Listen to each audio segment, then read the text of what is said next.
Movie की शुरुआत में एक अंधेरे कमरे में लड़कियों को बेहोश करके रखा होता है। फिर वहां पर एक हट्टा-कट्टा इंसान आता है और उनमें से एक लड़की को उठाकर लेकर चला जाता है। उसके जाने के बाद बेहोश पड़ी एक लड़की होश में आई तो उसने अपने पेट पर चाकू का गहरा घाव पाया।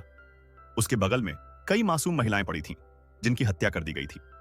वह पुलिस को बुलाने के लिए तहखाने के दरवाजे तक रेंगने वाली थी, लेकिन उसने पाया कि उसका सेल फोन पावर से बाहर था।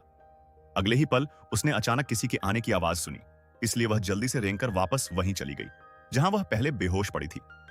यहां कसाई आता है, एक इंसान के रूप में दानव जो निर्दोष लोगों को मार रहा है। फिर इस व्यक्ति ने एक लड़की को अपने कंधों पर उठा लिया और उसे ले गया।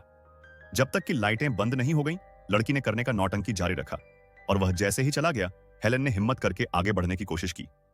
वह खड़ी हुई और बड़ी मुश्किल से अपने सामने टूल टेबल पर चढ़ी। उसने अपना इलाज करने के लिए सुई और धागा ढूंढा और फिर अपने हाथों से घाव को सिल दिया। पूरी प्रक्रिया के दौरान एली ने कोई आवाज नहीं की। इसके विपरीत उसके पीछे एक लड़की थी जो मरी नहीं थी। उसे समझाने के बाद उसने वादा किया कि वह उसे बाहर निकालने का कोई रास्ता खोजेगी। जैसे ही एली उसे सिलने के लिए सुई और धागा ढूंढने वापस गई, उसने गलती से अपने बगल में गोंद का डिब्बा गिरा दिया। इस समय कसाई सीढ़ियों पर दिखाई दिया था।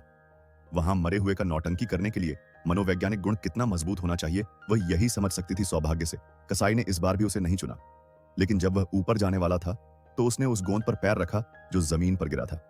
एक पल में कसाई को एहसास हुआ कि अंदर अभी भी कोई जीवित है और फिर उसने पलट कर देखा।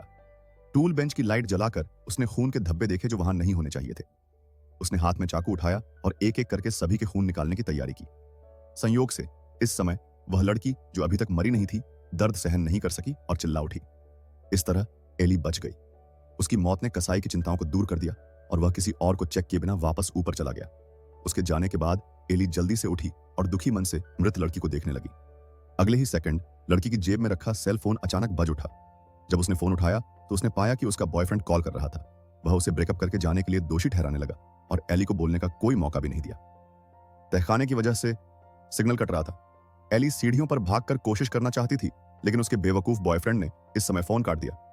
असहाय होकर वह केवल फिर से तहखाने में लौट सकती थी और भागने का रास्ता तलाश सकती थी।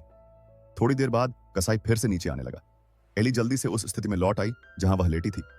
इस बार भी कसाई ने उसे नहीं चुना, बल्कि उसके बगल में पड़े दूसरी लड़की को चुन लिया। जैसे ही वह सीढ़ियों पर पहुंचा, लड़की के बॉयफ्रेंड ने उसे कॉल किया और फोन एली की जेब में था। कसाई के हाथों का सामना करते हुए मोबाइल की का नाश हो गया।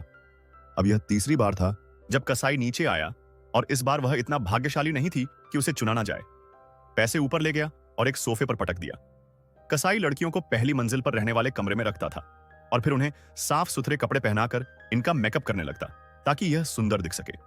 यह स्पष्ट था कि उसने मृतकों पर ऐसा किया था। अंत में उसने एली को एक काला चश्मा पहनाया और उसे बहुत औपचारिक तरीके से खाने की टेबल पर बैठा दिया और अंत में प्रोजेक्टर चालू कर दिया, जिसने कसाई के परिवार के हैप्पी आवर को उल्टा कर दिया। समारोह की भावना को अधिकतम करने के लिए एक रिकॉर्ड भी चलाया जाएगा।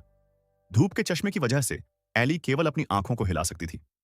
फिर कसाई संतरे का रस लेकर आया और आखिरी हॉट लड़की को ले जाने के लिए उसके लौटने का इंतजार करते हुए एली मदद नहीं कर सकी और चुपके